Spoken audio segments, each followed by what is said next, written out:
Halo, selamat malam. Ya, malam ini saya ingin bercerita tentang pengalaman saya mengikuti kuliah kerja nyata. Ya, sekitar tahun 2007 saya mengikuti kegiatan KKN di sebuah desa di perbatasan Jogja dan Jawa Tengah. Dan KKN di kampus saya sebenarnya umumnya dilakukan selama 3 bulan full ya, 3 bulan penuh. Namun karena KKN saya ini termasuk KKN bencana, jadi hanya dilaksanakan selama 2 bulan saja. Kenapa disebut KKN bencana? Karena di Jogja dan sekitarnya waktu itu pada tahun 2006 terjadi gempa bumi yang sangat hebat dan memakan banyak korban. Dan daerah saya KKN ini termasuk daerah yang terdampak gempa. Beberapa infrastruktur ada yang rusak, namun ya tidak begitu parah lah. Kami termasuk gelombang kedua. Jadi gelombang pertama KKN itu bertugas untuk membantu proses evakuasi dan keadaan darurat di daerah gempa. Sedangkan gelombang kedua ini bertugas melanjutkan dan memperbaiki persoalan-persoalan pasca gempa, baik itu secara ekonomi, sosial, budaya, kemudian pendidikan gitu ya, yang terdampak pasca gempa. Nah, kami saat itu satu kelompok itu ber-20. Nah, dalam 20 orang ini biasanya itu disebut dengan satu unit dan dipimpin oleh seorang koordinator mahasiswa unit atau yang biasa disingkat dengan Kormanit.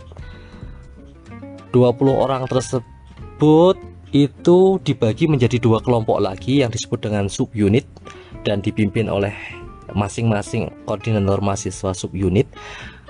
10 orang ini tinggal di lokasi titik yang berbeda. Jadi satu desa itu kan terdiri dari beberapa dusun. Nah, ini tinggal di dusun yang berbeda untuk mengcover beberapa dusun di sekitarnya gitulah.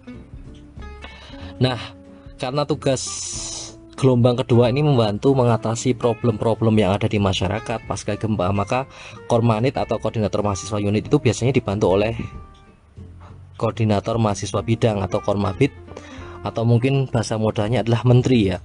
Menterinya ini ada beberapa bidang, ada ekonomi, pendidikan, sosial, budaya, agama, dan sebagainya.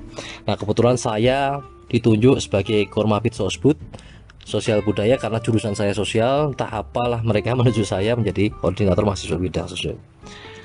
Kemudian kebetulan karena kami memang di KKN ini terdiri dari berbagai jurusan, ada yang ekonomi, ada yang hukum, ada yang teknik kimia, teknik elektro. Jadi kami tinggal bersama di rumah penduduk dan melakukan kegiatan pengabdian itu selama 2 bulan full. Defaultnya tinggal di tempat penduduk dan bisa pulang sih sebenarnya cuma 1 hari gitu ya untuk membeli keperluan di kota gitu. Kebetulan saya tinggal di rumah Pak RT, kami di subunit 1 di rumah Pak RT. Pak RT ininya lucu karena dia sebenarnya lulusan sarjana pertanian tapi akhirnya kembali ke desa untuk membangun pertanian di desanya. Jadi memang kondisi masyarakat di sini banyak menggantungkan terhadap sektor pertanian lah, pertanian padi. Nah, saya akan masuk ke cerita intinya. Kalau teman-teman berharap ini ada cerita hantu karena serem gitu ya judulnya, teman-teman salah. Nah, jadi ada beberapa hal menarik yang nanti mungkin akan saya ceritakan secara berkelanjutan atau bergilir terkait dengan pengalaman kami waktu mengikuti KKN. Nah, yang pertama kami ceritakan adalah cerita ini. Jadi kami menemui fakta bahwa banyak sekali anak-anak di desa ini yang belum mempunyai akta kelahiran gitu ya. Padahal dokumen akta kelahiran ini cukup penting untuk mengurus banyak hal.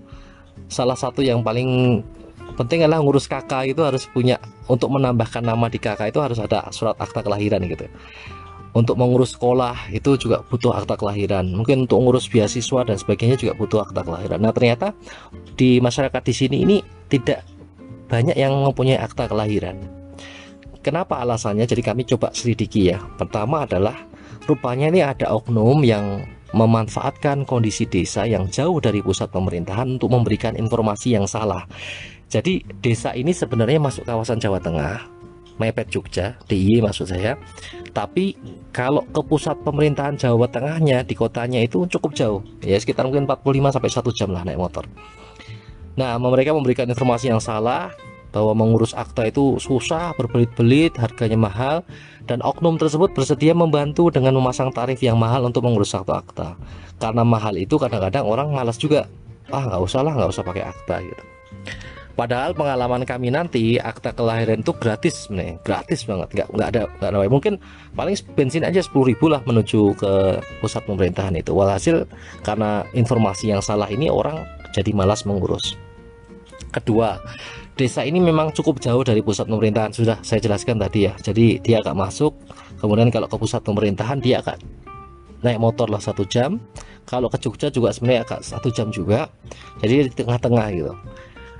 Ini membuat mereka yang petani juga malas juga untuk mengurus. Kadang-kadang siang mereka bertani, padahal kalau mengurus akte itu kalau agak siang sedikit itu sudah rame, sudah panjang gitu ya. Sehingga mereka akhirnya malas, ya dibiarkan sampai akhirnya tidak terurus. Ketika memang ada masyarakat yang menganggap bahwa akta itu tidak penting, yang penting mereka kenal Pak Kadus, Pak Kades, aman semua gitu ya. Bahkan ada juga yang memang akte kelahiran mereka hilang waktu gempa dan tidak terurus lagi karena terlalu sibuk dengan urusan yang lain. Melihat kondisi ini, kami coba akhirnya membuat perencanaan untuk membuat sebuah program begitu, yaitu kami coba untuk sepakat memberikan sosialisasi pentingnya akte kelahiran dan mekanisme bagaimana mengurusnya atau membuatnya. Kami cukup harus nego ke sana sini karena memang langkah ini tentu mengguncang beberapa oknum tadi ya. Setelah mendapat dukungan dari berbagai tokoh ya, tokoh baik spiritual, agama gitu ya, tokoh masyarakat, akhirnya kami pun berani membuka layanan. Sebelumnya kita kan sosialisasi, kemudian kita membuat layanan pembuatan akte kelahiran gratis. Dan memang gratis ini sebenarnya karena kami pengalaman ke catatan sipil kotanya memang gratis. Dan di sana kita ketemu unit lain yang sama juga kejadiannya, bahwa ada beberapa desa yang memang anaknya tidak mempunyai akte kelahiran, dan kita saling diskusi lah, memang kondisinya banyak seperti itu. Akhirnya kami sosialisasikan dokumen apa yang harus dipersiapkan oleh warga, dan ternyata animonya ini luar biasa. Setiap hari kami bisa membantu melayani 10-20 akte kelahiran, ini cukup banyak bagi kami. Dan di akhir KKN kami bisa menyelesaikan lebih dari 150 akte kelahiran secara gratis. Walaupun sebenarnya kita bayar juga karena kan ini program kami, jadi memang kami gratiskan. Bayar itu bayar transport naik motor ke sana gitu. Alhamdulillah kami bisa membantu lah menyadarkan warga desa tentang pentingnya dokumen hukum ini ya. Karena ya tanpa dengan akte kelahiran ini kan cukup ngeri gitu, karena mereka daftar sekolah juga akan kesulitan, dapat beasiswa juga agak kesulitan, ngurus kakak juga kesulitan. Nah, yang kami nggak enak itu kalau setiap akte kelahiran jadi kita kasihkan ke warga, besok paginya warga itu pasti bawa makanan, kadang bawa kelapa, jadi nggak enak, jadi malah kayak bayar justrunya. Jadi ya kami nggak bisa nolak, kalau nolak malah mereka marah gitu ya. Akhirnya makanan berlimpah di basecamp kami, baik di subunit 1 maupun subunit 2. Jadi kami cukup berbahagia bahwa program kami yang begitu menarik ini menjadi sangat membantu warga. Dan next mungkin saya akan bercerita tentang cerita serem lainnya di KKN. Ada beberapa problem juga yang coba kami selesaikan di KKN. Nah, bagi teman-teman yang punya pengalaman KKN bisa sharing juga terkait dengan pengalaman KKN-nya. Terima kasih, selamat malam, semoga menikmati podcast ini. Bisa menjadi insight bagi teman-teman, memberikan manfaat yang lain. Terima kasih. Assalamualaikum warahmatullahi wabarakatuh.